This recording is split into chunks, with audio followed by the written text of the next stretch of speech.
That was a lovely presentation, and we actually noted all that has been said, and we're going to work towards that, especially inclusive education. We need to start over now by introduction. My name is Edwin, and I work with JONAP, Joint National Association of Persons with Disability in Nigeria. I'll be the convener for today.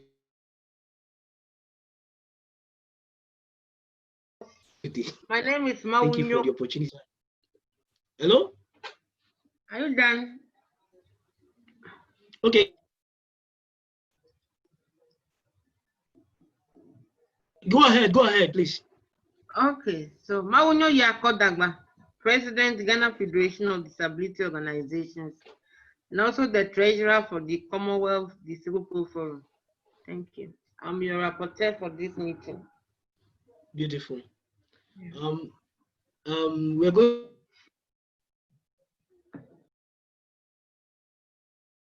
to go ahead now. Dr. Obenga, are you there? Can you hear me? Okay, if Dr. Gemma, please can you introduce yourself to the group? We already know you, but let's know who you are. Thank you so much. Okay. For newcomers, yes. Okay. So I work with the I work for ADD, Action on Disability and Development, and we're the fiscal partners of the Commonwealth Disabled People's Forum. And the so I'm here in my role as, I suppose, administrator for the Commonwealth Disabled People's Forum, and I've been helping set up the regional meetings. So this is the West Africa one, and my role really is to not say anything, but just to try and help set them up and play videos when it works. I mean, the video is fantastic, right? It's just that I didn't manage to play it properly. So anyway, so I have to step back, but I'm just here to help set things up. And it, as always, is a pleasure to have anything to do with this. So thank you so much. You've done so much. Thank you for that. I see what you've been doing. God is going to bless you for that. Thank you so much. Please, we have Dr. Obong here. Can you please introduce yourself? Okay, if Dr. Okay. Hello.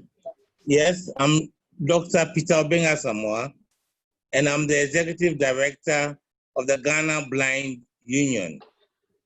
Yes, and I'm very honored to be part of this forum. Yes, but just for your information, I didn't get the video anyway. Yes. Okay, can you hear me? No problem, we can hear you. Okay, good. Okay, that's fine. We'll do something about that. Jima, thank you very much. Please, can we go ahead? We don't have much time. Christopher, are you there?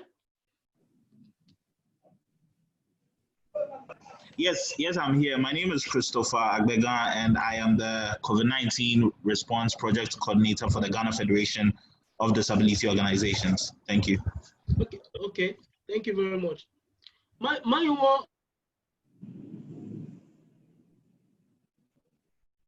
Did you get that? Or is it too fast? Hello. Yes. Listen. Mayo, are you still with us? Yes, I'm here, Edwin. I'm here. Okay. Is it? I'm just concerned about you getting some of the points and the names, so that you know, and their portfolios. Yes, I have. Okay, thank you very much. I'm just going to say, Edwin and Mawunyo, if we miss anything, this whole meeting is being captioned. So somebody called Katie is listening and she's writing everything down. So while that would be a lot of writing to read, it's very useful for us to, we can have that to go back on. So no panic if you miss something. I just wanted to let you know that. All right. Adamu, Mr. Adamu Ishaku, are you here with us?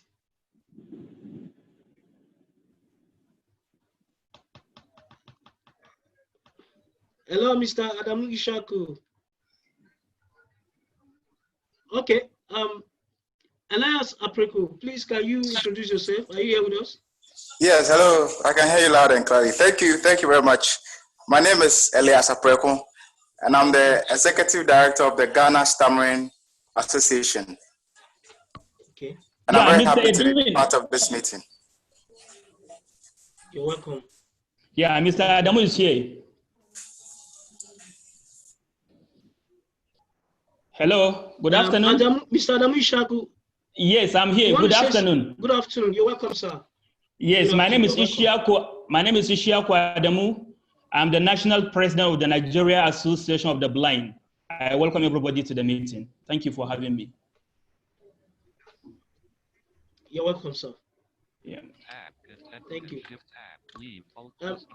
Reverend John Meffel, are you here with us? Please introduce yourself to the house. Yes, hello. Okay. Yes, I'm John Meffel, Reverend John Meffel, Ghana Society of the Physically Disabled. I'm the president, national president. Thank you. And we also have Dennis here. Dennis, you're welcome. Thank you. All right. Reverend, please can you, Reverend John? Yes, sir. Okay, please can you give us a brief report? So that because we've lost a little bit of time and we need to. A report from Ghana Society of Physically Disabled. Get all the information we can. Give a short report of key issues currently for the disabled people as it concerns persons with disability in COVID-19 in your country. I think there is somebody on the platform representing the community. No, but you can still, sorry, we'll get back to the person, but I'm starting with you, or should I give you some time and then if you're not ready. Okay, let me come in. Okay. Can you hear me? I can hear you perfectly. Okay. Yeah, Ghana Society of the Physically Disabled, we are responsible for taking care of all the persons who are physically disabled, like wheelchair users and amputees and those classes. And since the COVID-19, things has not been easy for majority of our membership.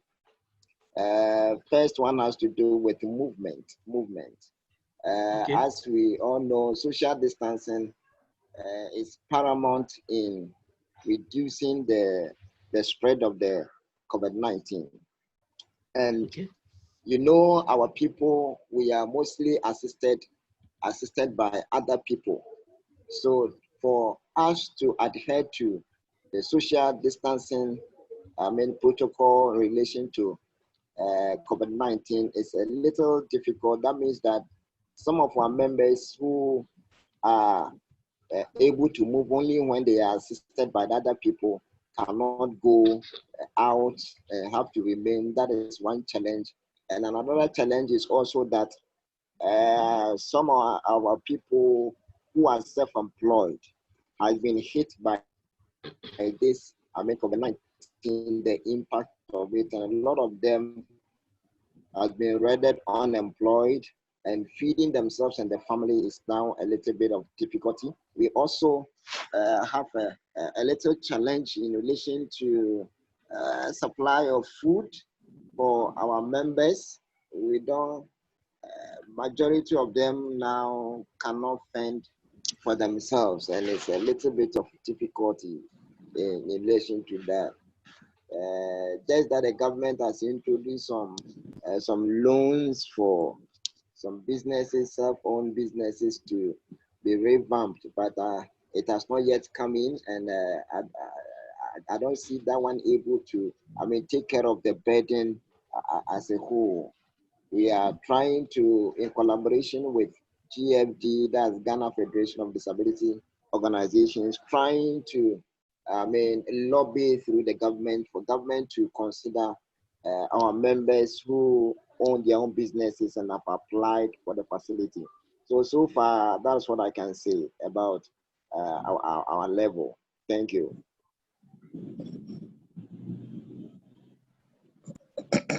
Hello. Yes. Yeah, Hello. Thank I've you. finished. Thank you, Reverend. Edwin, are you there? Welcome. Hello, Edwin.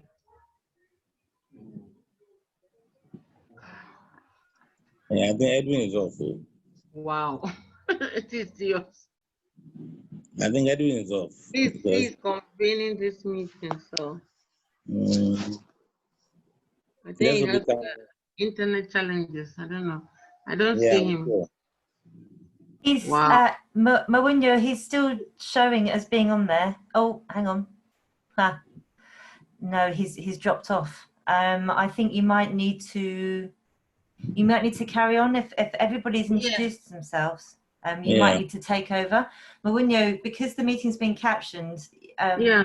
you know, it doesn't matter about the notes so much, and then maybe if Edwin comes in. So let's Okay. Okay. So did we have everybody introduce themselves, or now when you introduce yourself, then you give the report? Is that the approach? I see the approach of Edwin. That's Well, right. we all introduce ourselves. That's right. There were some other people who had not introduced themselves. If you're thinking about Dennis, he's one of the interpreters. That's probably why. I don't know if you've had Gideon, Elias, Christopher, Adamu, Reverend John, Dr. Obeng. There's somebody who's only showing up with a phone number. They've raised their hand. Maybe try the person that's has raised their hand. That person can speak now. Yeah. Hello. We can't get the one who raised the hand's name. Can you please introduce yourself? Wow. Hello. I'm going to, yeah, there's not a lot I can do, to be fair. It's coming up with just a phone number that ends with 6614. If that's you, could you introduce yourself, please?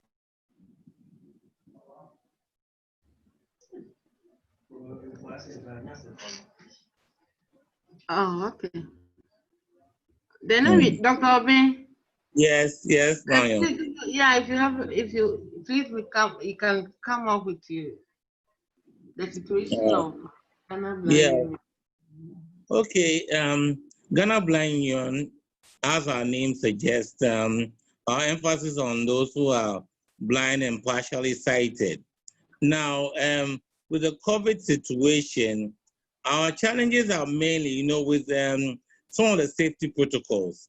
Because, for example, when you say social distancing, blind persons normally they'll need a guide or somebody to hold on when you need to move around. So we have been able to educate our people that they should make sure that they do the other protocols like washing of hands and wearing a mask, and also and use the sanitizers, and ensure that the guides also do the same. And, with blind people too, our risk is quite high because we normally touch a lot of surfaces. We see with our fingertips, so we do a lot of touching. So that has also become a challenge. But we have put out a message about using hand sanitizers and making sure you clean surfaces and stay at home when you don't need to go out. But one of our major challenges is in the area of education, because we find our learners left behind. Even though government has introduced e-learning and online courses and things, many blind people are unable to access this facility. So you find many of them, they're at home. Either they don't have the equipment to access it, or they don't have the skills. Or if they're at home, maybe their parents don't even have the skills to help them. So that has been a major problem so far. And Ghana Blind Union, we are partnering with the Ghana National Education Campaign Coalition to see how we can reach out to these children. So we are doing some educational material in tune with Special Education Division, and that will be distributed to the children. Apart from that, we've also put a lot, because a lot of the material that is out there is not accessible. So we are putting a lot of the COVID material in Braille, and then we are also putting some in audio. Audio because not every blind person can read Braille. And so the audio gives them a chance to listen. And with the audio too, we are able to go into the local languages so that at least we make sure that our message gets there. So in a nutshell, this is what we're doing. Okay, thank you. Thank you, Dr. Obi. Okay. Mr. Isaac Wadamu, are you with us?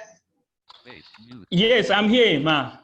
Can we hear from the Nigerian Blind Union? Can you hear me? Right, yes. Okay, I'm here. Yeah. I should go on? Yes, please, go on. Thank you. Ishiaku Adamu, National President, Nigeria Association of the Blind. Just like other countries, my colleagues in Ghana have said, we have a similar issue in Nigeria when we have the unexpected, that is the COVID-19 situation, like as descent on other countries like Nigeria. We found ourselves in a very, very confusing situation, just like any other person. But this is more so to person with disability, particularly the blind person. Looking at the situation of social distancing in our community, it's very, very difficult for a blind person to survive with this kind of policy, because we do most of things through the help of other people and touch and other things like that. So most of them, we were confined in our homes, in our houses, we shuttered. And then another unfortunate situation is that majority of our people depend seriously on the informal sector of the economy, which means that they have to go out to get something for themselves. And all this thing has been stopped because of the lockdown situation introduced by the government. And added to that, most of the policies of the government at the beginning, and even now in most of the states of Nigeria, did not seem to capture the peculiarities of persons with disability in such areas. Yes, the federal government, when they started, they introduced lockdown in 3 states, including FCT, that is Lagos, Ogun, and Abuja. And when they started, so the implication of that is that the federal government only provide palliative for the people in those areas. Yes. Other parts of the country were left out. So when we ask other persons, yes. Can you hear me? Yes, please go ahead. Yes, go on, sir. Okay. So the implication of that, it means the federal government does not have any provision for other people in other parts of the country. So as a result, places like Abuja, which is a federal capital, Lagos, and other places, our people were partially involved, particularly in Abuja. A committee has been set up to in charge the distribution of palliative for persons with disability, where the representative of persons with disability were given the mandate to do that. So this is one area we can say, yes, it's a clear inclusion aspect. But in all other states of the federation, there was nothing like that. And also, we try everything possible to meet with the committee and the minister in charge and other things. I remember we had a media chat through BBC Media Action, where a representative of the presidential committee on COVID-19 and that of the palliative were in that meeting. And we asked them a lot of questions. They were saying, yes, we are trying to involve persons with disability. But what is very clear is that there was no deliberate effort by the government at the beginning to support persons with disability, including the blind and the visually impaired person in Nigeria. And also, some state government have tried, we can say, yes, there was a deliberate effort, but by and large, honestly, blind people and other persons with disability were not deliberately captured, and there was no conscious effort. For example, I asked some state chairmen to visit some of the isolation center to look at the arrangement put in place, whether, for instance, if a person with disability or let's say a visually impaired has been taken to those isolation centers designated by the government for patients who have COVID-19, who incur it. What happened to a visually impaired? Is there any arrangement to take care of the person? Is there any arrangement in terms of food distribution, in terms of the toilet facilities, in terms of communication and other things? Virtually, there was no arrangement in almost all the states so far at the report we have received. So in that regard, there was nothing. But at the end of the day, we are in contact with the office of the minister, and according to the report we are receiving at the moment, is that they are going to put up a committee where all the national head of clusters will be, that is national head of cluster of persons with disability, will be in that committee that will chart the way forward for the palliative effort and the other economic support the government are trying to cushion the effects of the COVID-19. Thank you. Okay. Thank you so much. Okay, good. Edwin. Yeah, I'm here. Holding the fort for you. Thank God you are back. Thank you for holding the brief for me. Thank you. I appreciate. Yeah. Thank you, sir, Mr. Ishaku, for that brief report. That represents actually what is the real situation in Nigeria. Just like I said, Jima, if you remember, okay, you're not going to talk, but still recall, I gave a report about the issues of engaging persons with disability in Nigeria in this COVID-19. The fact is that for Nigeria, I don't think that we are prepared, even after COVID-19, to talk about persons with disability when it has to do with working with them and making sure that this is a development issue that we need to really talk about. So for the federal government, even the tax team that was set up, federal tax team that was set up, there was no person with disability on the team, meaning that we have been sidelined even after the act, the law of persons with disability law has been passed. Up till now, nothing has been done in implementing it. Implementing that law would have done a lot of things, but just like the president will say, we need to do more engagement, continue engaging the federal government till we get it done. Thank you, sir, for that. Please, sorry, I was locked out, and I'm back. Thank you, Maiwa, for holding brief for me. Dennis Hagman, have you given your report? Can we take it up from there? Edwin, Dennis is a interpreter. So sorry, that's okay. Sorry, I forgot. That's okay. Okay. Any other person that is ready can take up from there. We have few minutes to wrap up.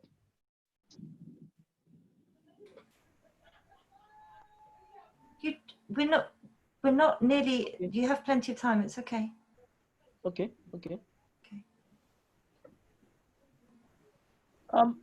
Maiwa. Hello, ma.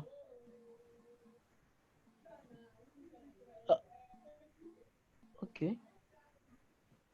I'm trying to look at the names of people that are probably getting in.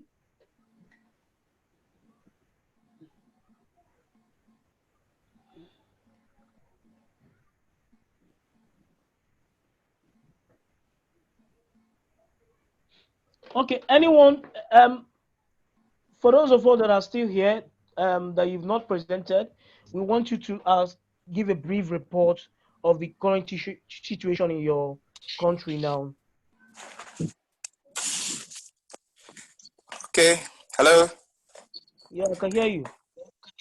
Yes, this is Elias, representing the Ghana Stammering Association. So basically, what we do is to promote awareness of stammering and then offer support to all whose lives have been affected by stammering. I'm sure that as we all know, stammering as compared to the other disability is quite unpopular. So we need to do a lot of awareness to, reach the people, to let people understand how stammering affects the lives of the individuals and then their families as well. And the specific challenges that we've encountered during this COVID-19 season is the increased level of this fluency because of anxiety and then uncertainty in the country or in the world, if I should say. So anxiety does not cause stammering, but it increases the rate of stammering. So for any fluent speaker, even if you are anxious, you may tend to exhibit some levels of this fluency. But for the person who stammers, this fluency has been an established form of speech, and therefore if anxiety levels goes up, it means it also affects one's anxiety. So what we are facing now is that some of our members have lost their jobs. Some have received salary cuts, and those who are even unemployed are not even certain as to what is going to happen in the future. So there is a serious increase in anxiety levels, which is causing a lot of this fluency in our speech, which in turn goes on to affect our mental health. So basically, we do not really have much challenges with keeping safety protocols, but our main challenge is with the level of anxiety, level of uncertainty and depression that this pandemic has brought onto the whole world. Thank you. Thank you so much for that. Thank you. That was quick. Thank you for using the time. Reverend John. Yes, sir. Okay. Yes, Please go ahead. He was the first person. Okay. I've delivered my report. Okay, you have. Thank you. I went offline and trying to get back on. I'm still trying to catch up. What of Dr. Obeng? Dr. Obeng? Yes, he I has. did my report already. He has too. So Yes, it seems like almost everyone has given a report. Gideon Sabe. Christopher hasn't. Not yet. And the other. Christopher, can you hear us? Yes, I can. Please go ahead. Thank you. My name is Christopher Agbega, and I am with the Ghana Federation of Disability Organizations. The Federation, since the month of April, has undertaken a COVID-19 response project. The project is to create awareness of the plight or the impact of COVID-19 amongst persons with disabilities. And this has been done together with 5 implementing partners, but now it is actually being done with all the 9 member organizations. At first, it started with the 5, but it's now being done with the 9 member organizations. From the month of April, what we have sought to achieve is to monitor government's response to the COVID-19, especially focus on how the government's response has impacted persons with disabilities. And so in the month of April, we looked at what was going on under the lockdown areas, which was in Accra and Kumasi. And some of the issues that came up was that, for example, there was a support package, which was 1 hot meal a day, which was being given across these lockdown areas. But the issue is that persons with disabilities, to a large extent, have dietary requirements. And so if a meal is being prepared for the general public, it then didn't take into consideration the dietary requirements of persons with disabilities. So that was a no-no. The second one was even the mode of distribution. There were some areas where it was even difficult to access the food and social distancing wasn't observed. And in other cases where mothers with children with disabilities were going for these support packages, it was difficult because they couldn't go with the children. So how then do you identify as a person who has a child with disability and needs the support? And so that has been one of it. When you come to the other activities of the project, we have had persons with disabilities, or the implementing partners develop some IEC materials to actually engage their members on the whole coronavirus situation and what they need to know.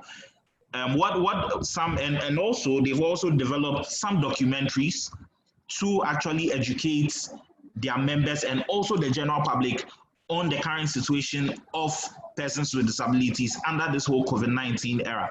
And so this and many other things is what the organization has been doing. It's not been easy because for persons with disabilities who largely fall under the high risk patients, it's been difficult moving around. So most of the time we've used technology just as we are using now to organize meetings.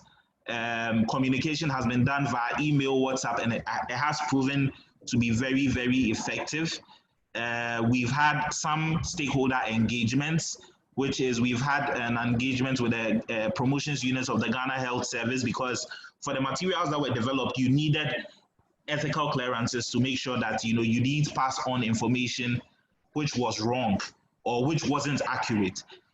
We've also had we've as part of the activity, we've had to develop some guidelines for the engagement of some stakeholders, because under this whole COVID-19 period, you have organizations that are trying to, or the government's trying to meet the needs of persons with disabilities. But these guidelines is to, give a step-by-step walk or step-by-step guide on how the government or these stakeholders can or should engage the person with disability. And so these are some of the activities that we've had from April to this very point. And I just want to bring my presentation to a close here. Thank you. Thank you very much. That was very insightful of you, and it's good to notice that most of the things that have been identified, like the palliative issue of palliative, is still coming out from almost all the reports so far. And I also noticed that in Africa, especially in West Africa, we have the issue of data. If you want to reach out to people, how do you generate data and know the number of people that are in a particular place before your intervention plans can work? Thank you very much for that. I really appreciate. Going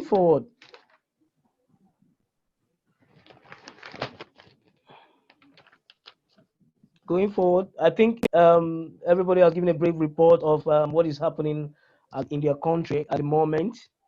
Edwin. And what do we think? Edwin, we have Juventus, the Ghana National Association of the Deaf. Okay, he's still here. Please, can you go ahead, sir?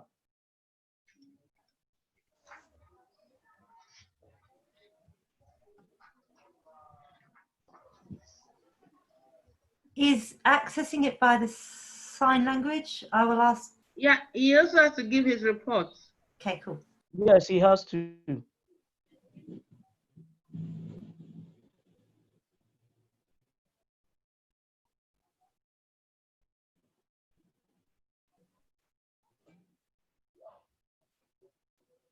What's happening? What's happening? Okay. Right. Yeah, we can hear you. Gentlemen, I'm thinking if Juventus has to speak, then I'm guessing Ramon would have to unmute his audio so that we could actually understand what Juventus is saying. Okay.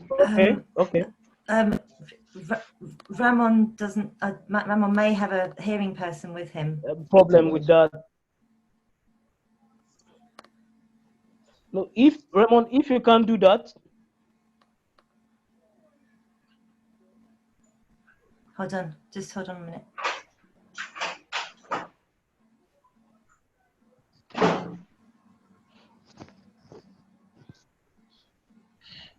maybe what we can also do is that maybe just Also, as we are trying to get it working, Gideon can actually give his reports so that we can figure out as Juventus, maybe after Gideon, then Juventus comes in. Thank you. okay.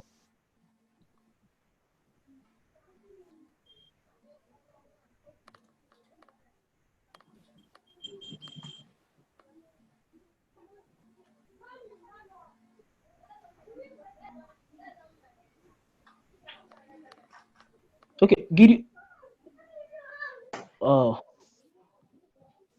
I'm thinking if Gideon is to come in, Raymond might not be able to finish up with what he's doing. Let's just wait a minute. Juventus has his camera on now, so if Ramon could type for him.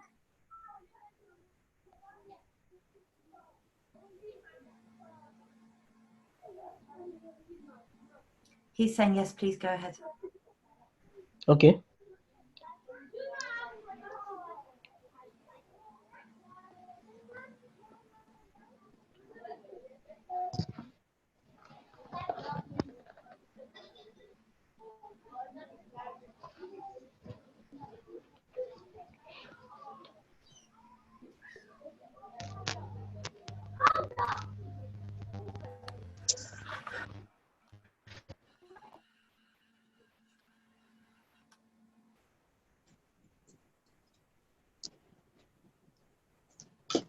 I think we have done it, right? Okay. But no, it seems to be going on. But there's somebody. There's somebody. Okay, Ramon has a hearing person now. Okay, So, can you hear me? yes, thank you. Please, can I ask that everybody else needs to mute? Yes, we can hear you. Please. Thank you so much. Dr. Obeng, you need to mute, please. So does Reverend John Metful.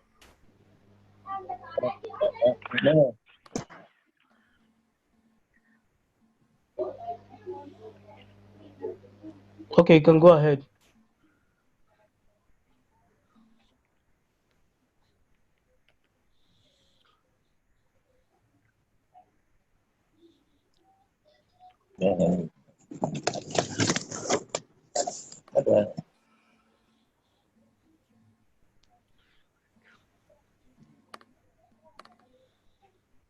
Can you start the camera, please?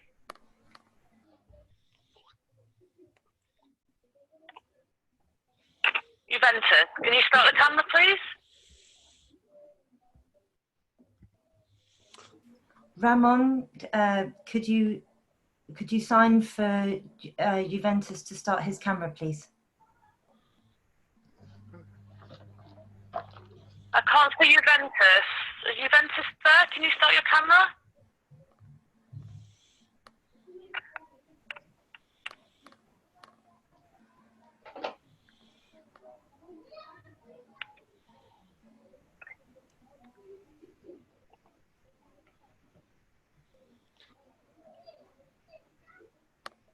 Juventus, can you put your camera on? Is that possible?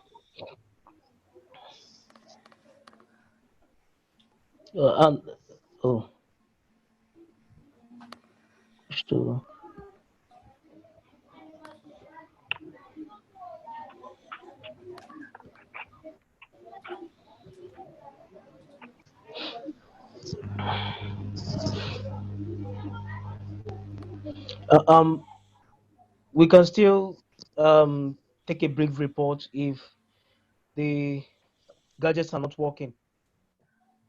At least we can identify that as one of the issues we need to take into consideration.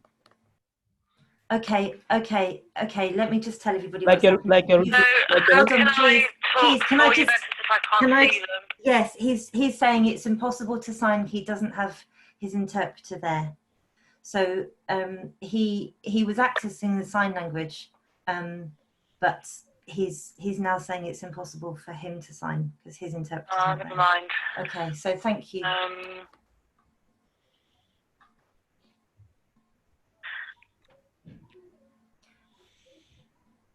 I'm hoping that he can still.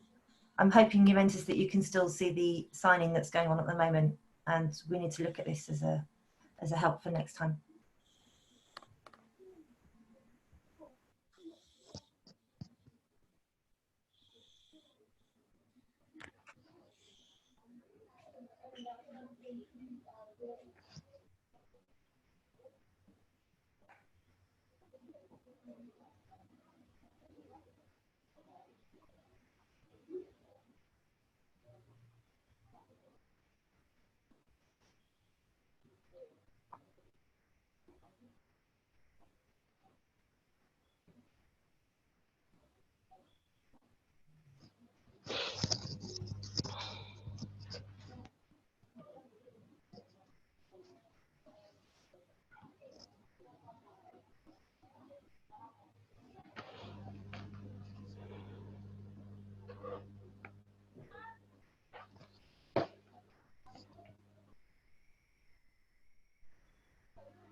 Juventus, you look like you're still on the screen. I don't know if you're able to see the signer.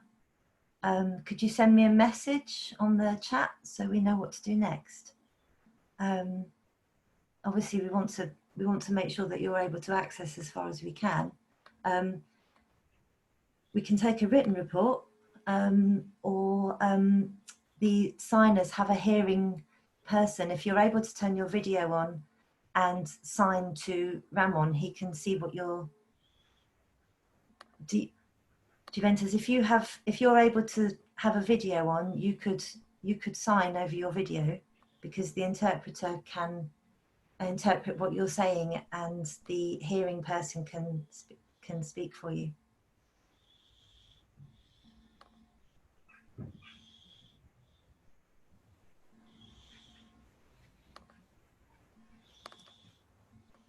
Just so everybody knows, Juventus has sent me a message.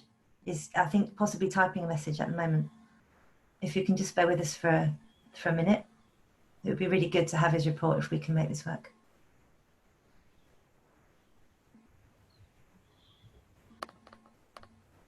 Okay.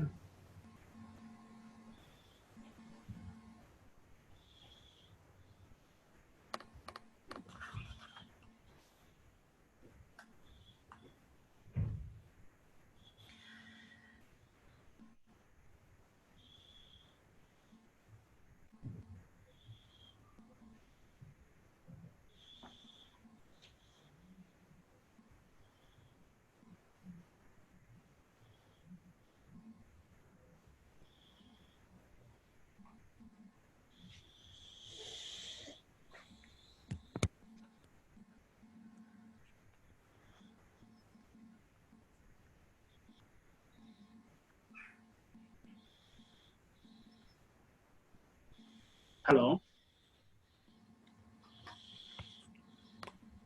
Hello? Hello? Hello?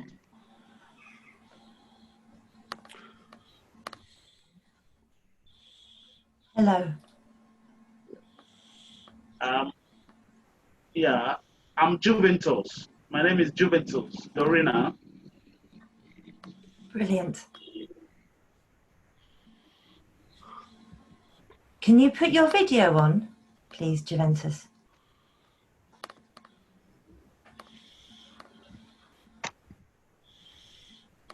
Ah, fantastic.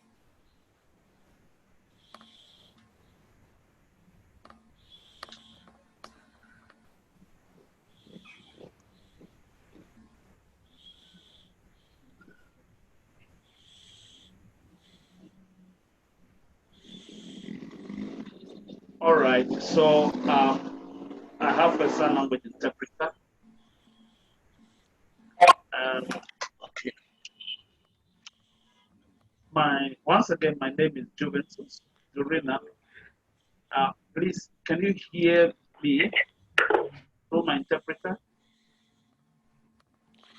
We can hear you. We can actually hear you. Okay. I tried to introduce myself. I'm not sure you are seeing me, but yeah, I'm the executive director of the Ghana National Association of the Deaf, and I was trying to follow you through the internet, but it's a new thing to me altogether. But then I just wanted to ask you, what is it about? Can you brief me on the I want to know from you what you want me to say. Okay, what we want you to say, we actually want you to talk about the issues concerning persons with disability when it has to do with COVID-19. Can you give us just a brief report of all the issues you feel that are challenges that persons with disabilities face in Ghana in this COVID-19 situation? Did you get that? Sorry? Okay, thank you. Yes.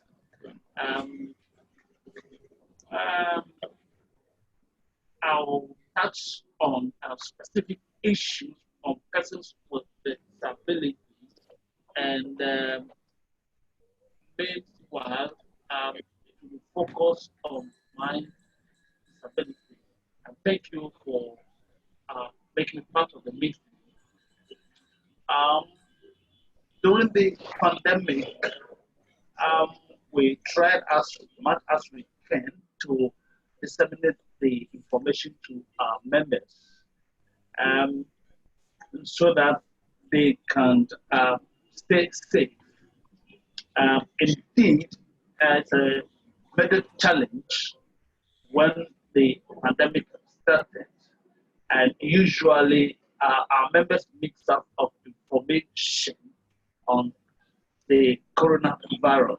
Fortunately, we fought hard, and in the course of our advocacy,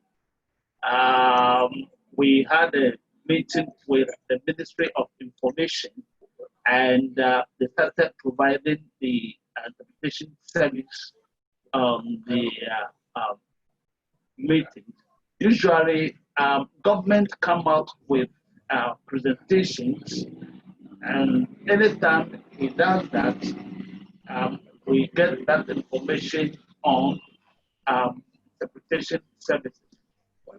But one major challenge that we are facing now for our members who don't have knowledge in Ghanaian Sign Language, they don't benefit, but those with the understanding are benefited. But the illiterate deaf, because they don't understand the Ghanaian Sign Language, they are missed out of the information of COVID-19. We as an organization, in partnership with Ghana Federation of Organizations of Persons with Disability, found many ways to reach out to our members with the information.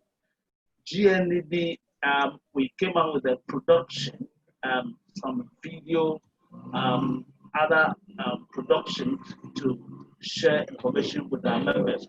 And we wanted to ensure that all the members in Ghana have access to quality information on the COVID-19.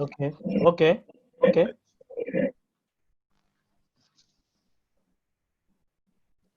Are you done?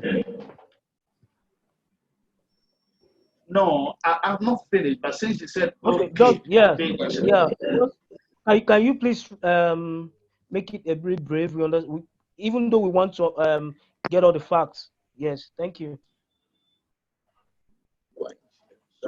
one challenge that our members are facing is about the sanitization, the preventive gears like the PPEs, sanitizers, and other things that will prevent the virus from spreading or for them to infect them. Thank you. Thank you very much.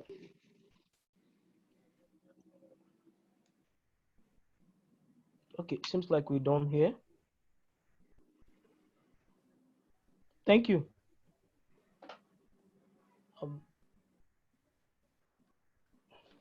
Okay, moving forward.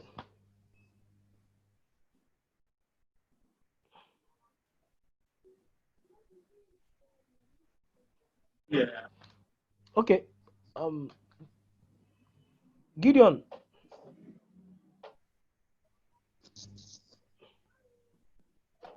Gideon, can you hear me? Yeah, hello. I can hear you. Okay, Gideon, moving forward. What are the key issues you think that we need to pinpoint from all this presentation?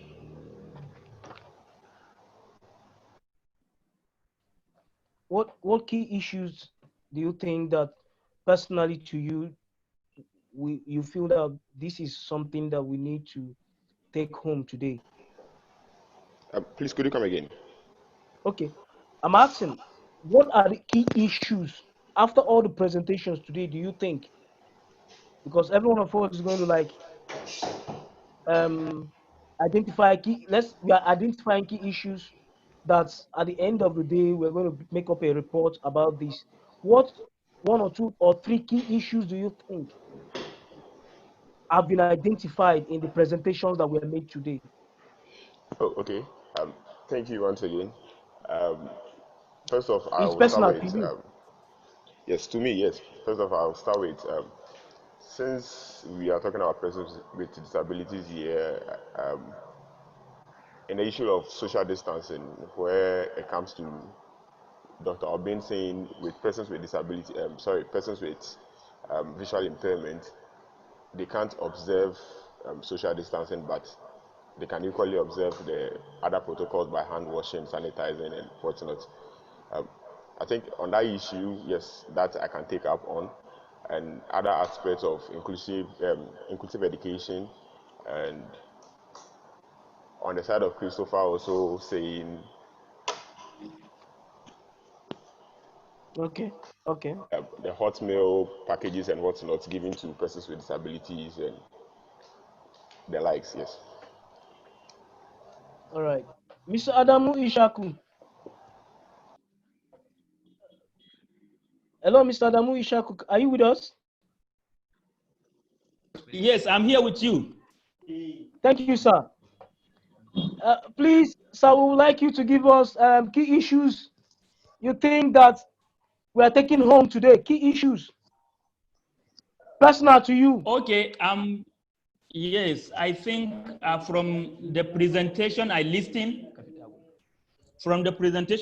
and from the one I see, I think key issues is definitely should be in the area of inclusion of person with disability in the design and implementation of policies that affect person with disability, particularly in a critical situation like the COVID-19 situation we experience ourselves. This means that we still have a long way to go in disability movement, particularly in our countries. It means the government are still taking issues and decisions without having a first thought for person with disability. And also for person with disability on our side, we need to do more to convince our government and also to push for our agenda in the cycle of government.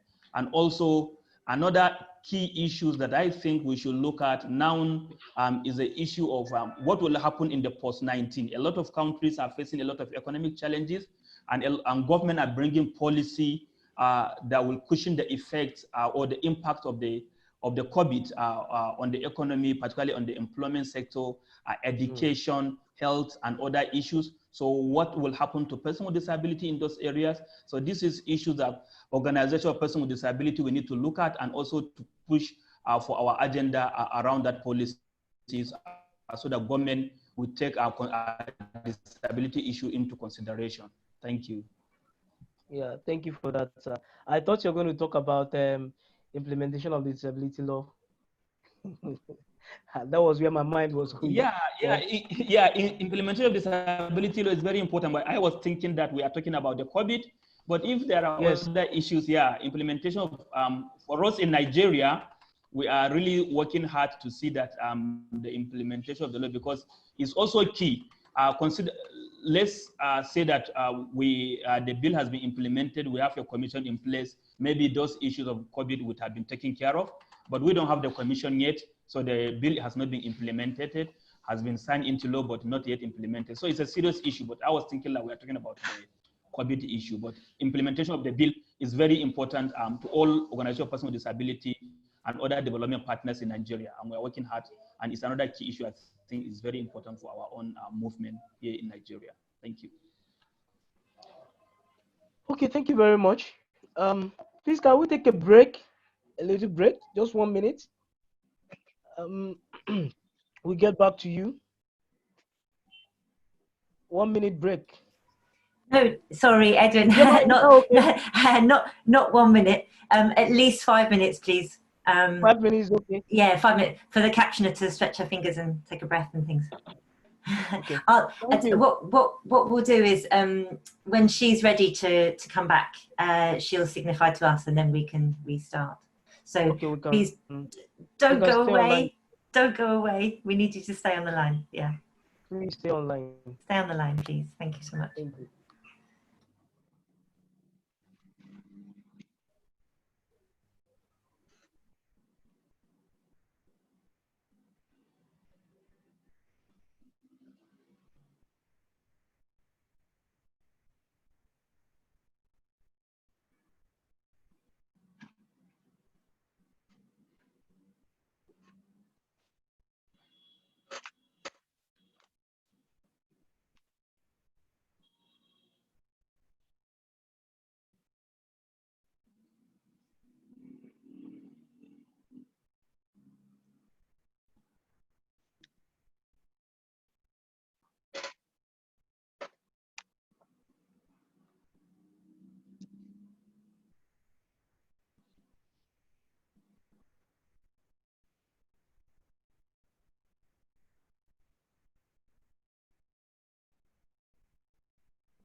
Edwin?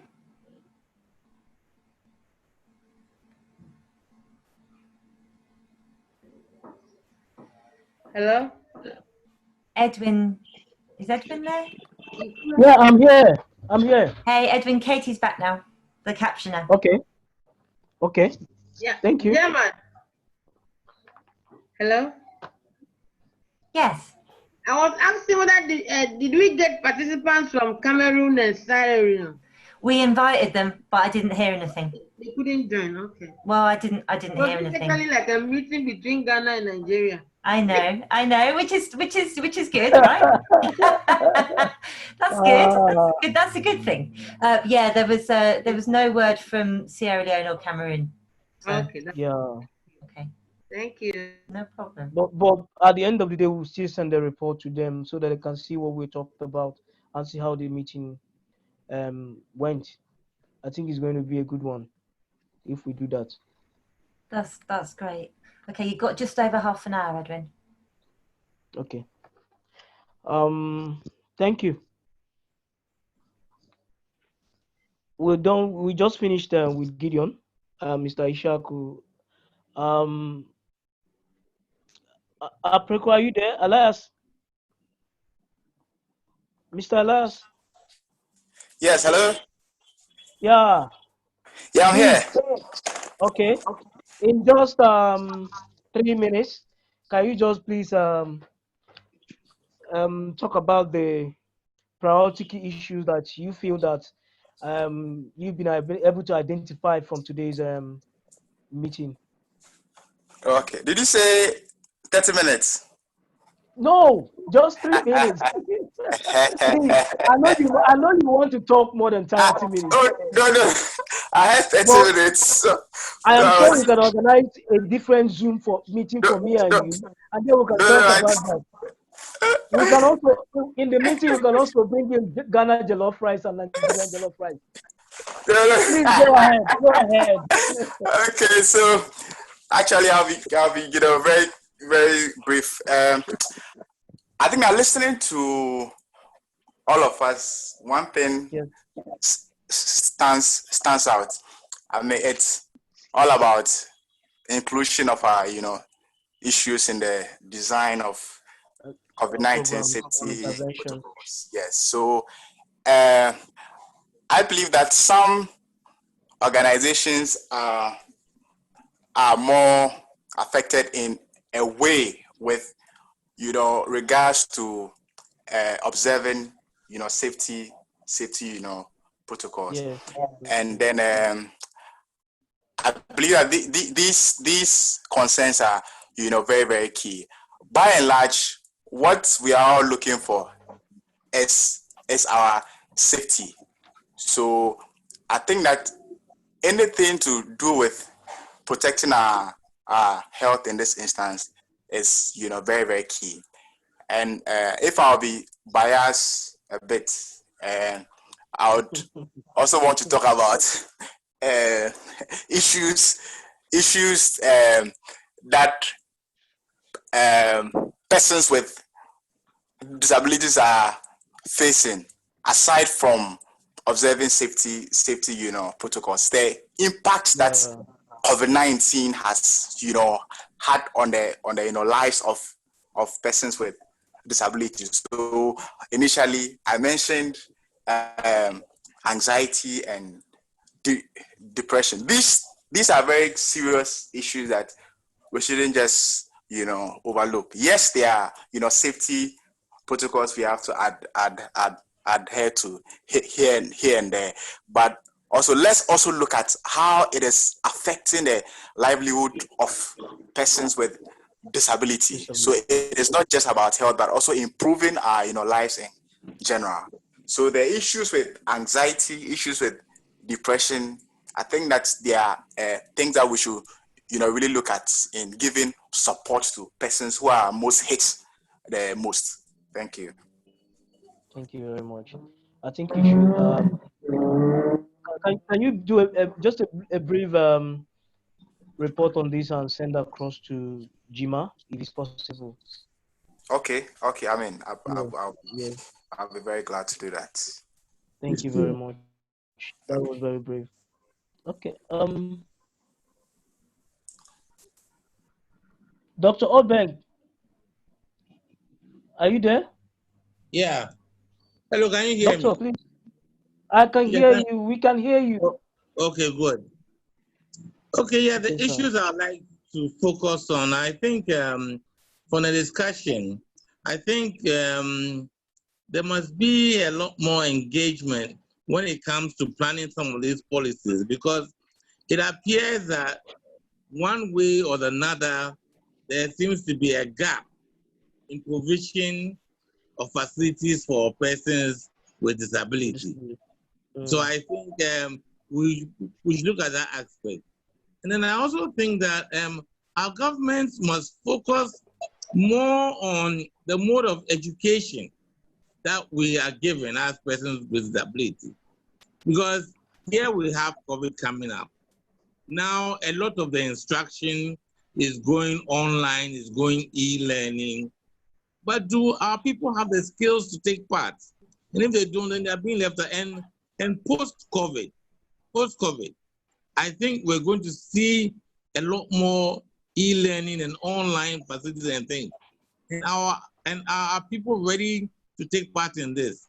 So I think our governments have to focus on that, and we must engage them to point it out so that we are not left behind, because we've been left behind for too long. And this time, we want to be part of the processes. Thank you very much. Thank you, Doc. Thank you, Doctor. We appreciate. Thank you so much.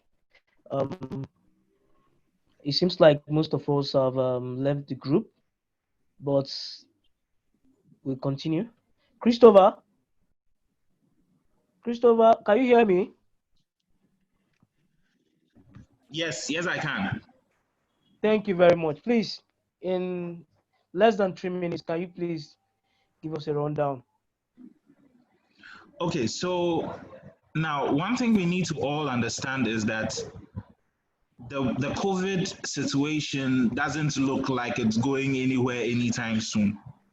And so what we are looking for is not just temporal solutions or a quick fix or something that can actually just make us comfortable for maybe a month or two. The issues of persons with disabilities under this whole COVID-19 era needs to be fully addressed. Just as Dr. Obeng just spoke about, the issues of education and e-learning has to be fully looked at, policy-wise, and a lot of stakeholder engagement with the Ghana Education Service and the Ministry of Education, and all of these things would have to be looked at. Another thing is that moving on, one key issue is how COVID has affected the businesses of persons with disabilities. Because as we speak, people can't even go to their offices or go to their workplaces, whether they are entrepreneurs or they are working for someone. And so these are some of the things that we need to look at moving forward. We don't need quick fixes. What we should be looking forward to is permanent solutions in policy, permanent solutions in health. For me, personally, one of the things that I'm saying is that the health of PWDs needs to be prioritized at our health facilities moving forward. Because if a PWD is coming to a health facility, you should understand that that person is a high-risk patient. And so for the person to even come to a health facility, their health should be prioritized. Thank you. Thank you very much. That was very insightful. I think these are basically the issues that we are currently facing in Nigeria. Oh. Even in Nigeria as we speak, that's one of the current issues. In fact, one of the devastating issue has to do with the women accessing health facilities. My God, this is something that we really need to work on. Probably, I think that they are the most. We should prioritize them as one of the most endangered species. Let me use that, because women with disabilities accessing health facilities in Nigeria is nothing to write about. Thank you for that. I really appreciate.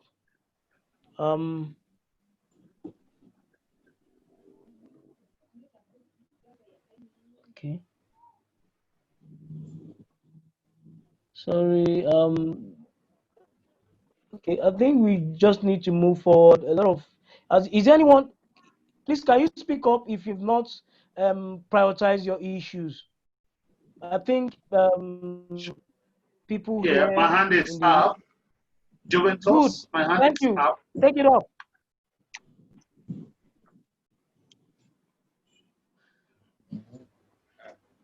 One thing I would also like to add to the discussion, sorry, just a moment. Okay.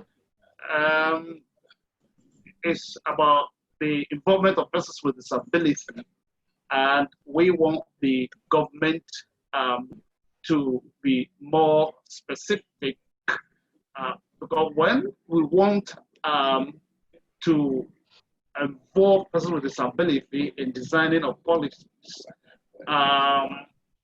we, when we are categorizing persons with disability as having the same challenges, it sometimes doesn't help. So probably we should be able to know the challenges that each person with disability faces, so that at least we'll come up with their specific challenges or needs, so we'll be able at the end of the day address all of them. This is what I want to add to the discussion. Thank you. Thank you very much. Thank you very much. Is there any other one that any other person that might want to say something, add something to what he has said before, so that we can move forward? We don't have time. In less than a minute. Okay, let's move forward. Thank you. Now I'm going to come back to you. So, Mayunwa, do you have anything to say, add to the discourse?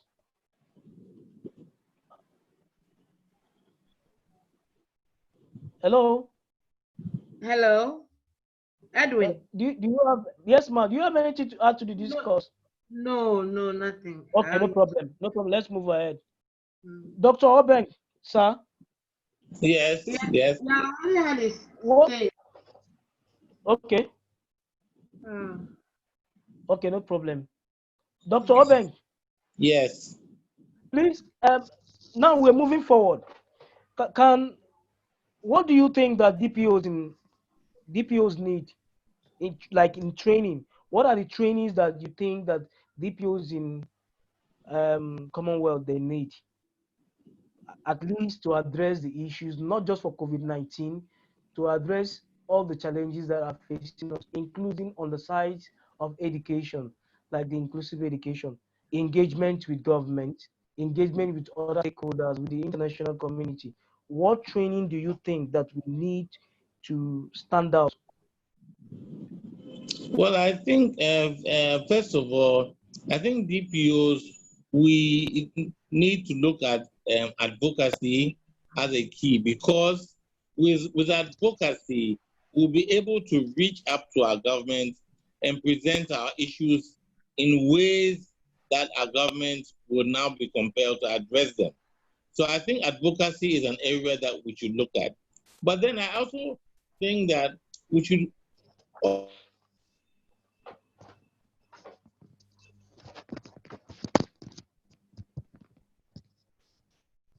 also have a focus on education.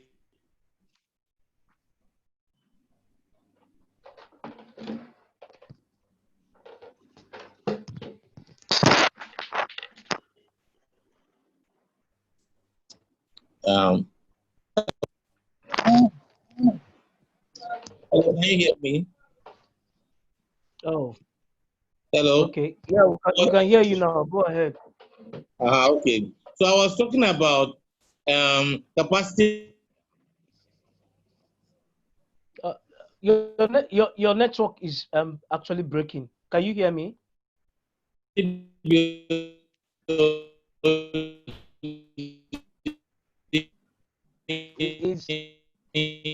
Sorry, doctor, can you hear me? You just sounded like music.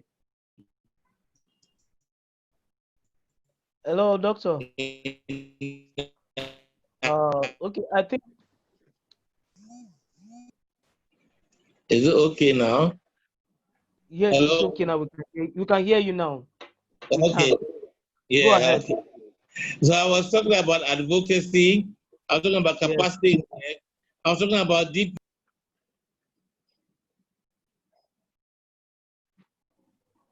Hello, doctor. Because they own the Doctor. future. Hello, doctor. Yes. Okay. Even though the network is breaking, we can hear you now. We can hear you now. But when you talk about capacity building, we didn't get that. Yes, So I please, was can saying. you break it down? I was saying that our organizations need more capacity in advocacy and how to engage our government so that we are involved in the determination of certain policies. Okay. Because that is what will put us on the scale. And then I also talked about education, and I'm especially looking at the younger ones coming after us.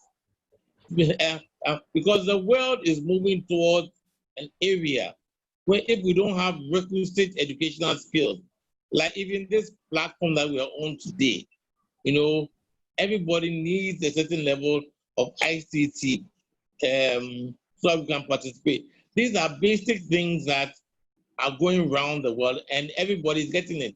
If we are not there, then we are left behind. So this digital information or digital literacy should be part of our capacity. And we should look at that a lot as organization persons with disability, so that our voice can be heard on national and the international stage. Thank you, sir. Yeah. Thank you, sir. That is noted. Thank you very much. We are taking that into consideration. Thank you very much. Christopher, can you hear me? Hello, Christopher, are you there? Okay, Christopher, if you're not there, Gideon. Yeah, hello. Okay, please, in 1 minute, can you tell us the areas you think DPOs need training? Doctor has identified advocacy, capacity building in education, even in developing our policies and other institutional developments. Where do Okay. you think are major concerns for us? Thank you. Okay. Thank you once again. On the part of education, just like Doctor already said, I think to add up to what he said, not everybody qualifies for formal education in some way, somehow. But I think in some aspects, technical and vocational training can be also added to the education setting that he's talking about to help build with capacity building, as well as when he added the point of saying the person with disabilities need basic ICT skills to be able to maneuver around, just like what we are doing now, this online platform. You need some kind of skills to be able to work around this. And on the part of capacity building as well, I think political participation should also be a part of advocacy, where persons with disability should be brought on board in time of decision making, where it should be about them and not. So going back to it will be on, maybe let me say, the top. It shouldn't be from the top to bottom approach, but bottom up approach. Okay. For example, coming up is Ghana's 2020 elections, and I think persons with disabilities should be added to decision making, so we know what they want rather than government giving them what they think is good for persons with disabilities. Thank you. Thank you. Those are noted. Thank you very much for that. We don't have time. We're just trying to accommodate all the times we can. Thank you, Mr. Christopher. Edwin, Mr. Allen. Edwin. Hello. I think we also need training in fundraising, because during this time there have been a lot of calls on our organizations for support, and we are so limited by projects, so it's been very difficult for the organization itself to support members. So I think how to generate unrestricted funding, that training will also be helpful for us as DPOs. Okay. Training on fundraising. Thank you. Unrestricted Thank funds. you very much. Thank you. Mr. Elias, are you Yes. there? Hello, I'm here. I'm ready for you. You have others have 1 minute, but you have 30 seconds. Forgive. Yeah. So yeah. I think that the issue about fundraising that my president has just raised is very, very key. Yes. And then what I want to throw more light on is organizational development. I think that this is very, very key. We need to build our organizations up to a certain level where the presence of the organization itself is an awareness creating tool. And when I'm talking about this organization development, I'm also looking at it in terms of visibility. So yes. we need to help to really make our organizations very, very visible. And how are we visible in this digital era? I think we have to capitalize the opportunity that social media brings. I think we should really try to up our skills in promoting awareness via social media. So we should try and work on our Facebook pages, our Twitter pages, Instagram pages, try and bring some life into the DPOs, so that that in itself, having an online presence would even attract donors and then funding. So I think that is one critical area that I want to touch on. Secondly, I'm looking at the cohesion between the DPOs. I think that there should be a very strong bond between us, between member organization, in a way that if the Ghana Stammering Association has an event, all right, I think that the other DPO should be able to promote that on their various platforms as well, so that we become a very solid force. I mean, as we are not just focusing on our issues per se, but we are also able to promote the issues of the other DPOs in the organization. So I would want us to take these things up, organizational development, and then building that level of cohesion between the member organizations. Thank you. Yes.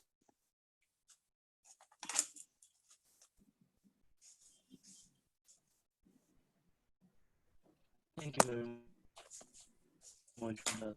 That's very key. Organizational development. Christopher, are you with us? Hello, Mr. Christopher. Yes, sorry, I had to rush in, just to quickly do something. Sorry, I just came back. I heard I missed, but I was actually paying attention to the bits on what Gideon said. You see, it is very important to capitalize on current issues or current events to your advantage. Okay. Why am I saying this? There is an upcoming election in Ghana in December. We are actually 5 months away from the election. This is the period where policymakers and politicians and parliamentarians are key on, gaining or gathering votes, or should I say, these are the times where they are very open to conversations.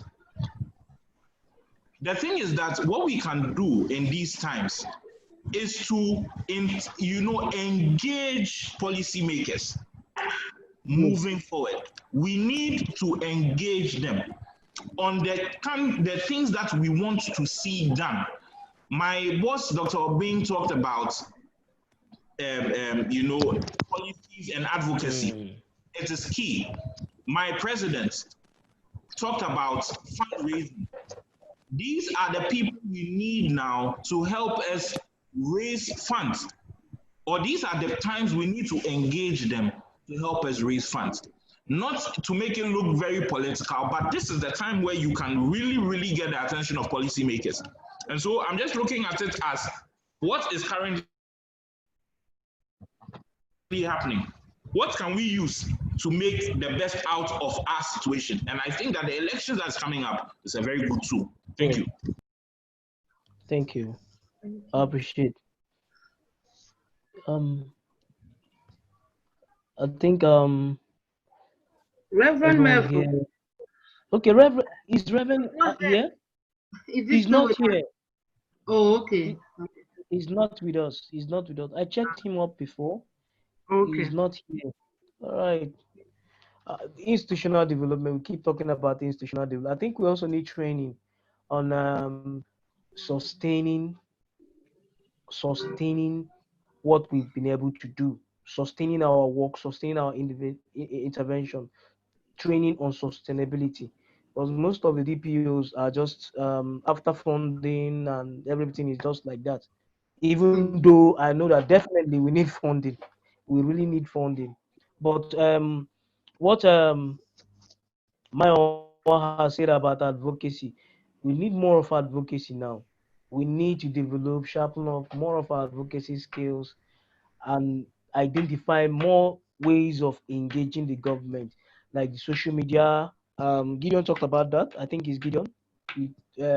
Identifying ways of reaching the government, massive social media campaigns, and so many things that we can do that we are not doing.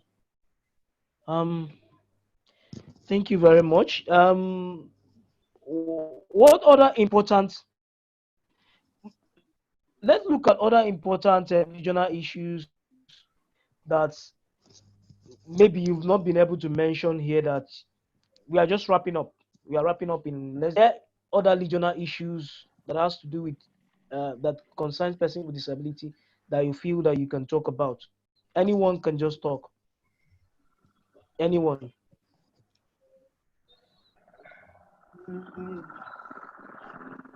Even though I think that it's time that we consolidate on more on our union, our networks. We need to build our networks. Our network is a strength that we need to know that this is a strength for us. We need to identify that as a strength. I know that everyone knows that our network is strength, but we need to really know that and move forward with it because we can achieve more coming together. Thank you. So you were saying something before, Juventus? Are you there? Well, exactly what I wanted to say was what you just said, and so I'm okay. You can still okay. Thank you. Really appreciate it. Any other person want to say anything concerning that? Any other issue that you need to? Thank you, ma. Go ahead. Yeah. Anyway, we are supposed to present 3 issues. There have been more than 3 key issues and more than 3 training issues. I don't know whether we can just agree as a group. No, we have to. There are those that are consistent. We work on that. We pick those ones. There are issues that have been identified that are consistent, that are coming up, that are always moving up. So we will work on that. Okay. Thank you. All right, that's fine. Is there any other issues? I think it's a wrap. I think we have come to time. No. If you're done, that's great. That's brilliant. I'm very impressed. Oh, thank you, Gemma. Thank you, everyone. It's been a very interesting outing today. It's been engaging, and I love that. Just that we didn't have time to speak. Now that it's a Ghana and Nigerian affair, we didn't have time to fight over jollof rice, and we should have. Don't worry, in the next meeting. Yeah. Thank you very much. Please, my one, can you just give us a round a close up before we hand over to Jima? You said? Can you just is there something you want to say before we hand over to Jima? I work on the show report to you for your input before we present it to Richard. Thank you very much, Ma. For those of us for other countries that we have not been able to reach, I think we need to send the reports to them. We need to encourage them to be active in what we do. It's not been easy. I personally had to travel to leave my place that I'm staying to travel to a place that I can get good network where I am. So it's not been easy. And we understand that but we are all advocating for the rights of persons with disabilities in our different areas. And that is something fantastic that we're doing. Thank God we're bringing it up to the international level. That is brilliant. And I thank each and everyone for coming.